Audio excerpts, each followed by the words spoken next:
How you been? Oh, good to see you. Bad. Good to see you. Yeah. No officer wakes up in the morning, especially here, saying, I want to kill a homeless person. Not one. One of my nicknames out here is Uncle. I'm like that big uncle you call when somebody messes with you. LAPD Senior Lead Officer Dion Joseph has been working on Skid Row for 17 years. Sometimes if you stop the little things, it'll stop the bigger things from happening. I have a niece who I raised from birth who's mentally ill. I think, what if she was out here with no support, with no family, with nothing?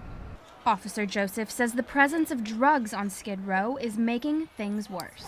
Even the most adequately trained mental health clinician cannot talk these guys down. Mental illness became a focus of conversations and protests after a Facebook video went viral last Sunday. It showed a homeless man on Skid Row arguing with police officers. The officers tase him. One yells, "He has my gun." Then several gunshots, killing the man. Now there's an investigation into whether the LAPD's actions were justified. Officer Joseph and many other LAPD officers walk these streets of Skid Row every day. While walking with Officer Joseph this afternoon, many locals greeted him as a friend, but there are still some that say that the LAPD watches them too closely. They'll drive at 1 mile an hour down the street on both sides and flip and go back, just looking for somebody to do something wrong. Others in Skid Row say they feel like the police target them, like this man who struggles with mental illness. I'm paranoid, schizophrenic. I don't like being around crowds. I can't ride buses because of these people. I keep thinking they're plotting on me or whatever. From his office, the president of the LA Mission can see what he calls the Skid Row community.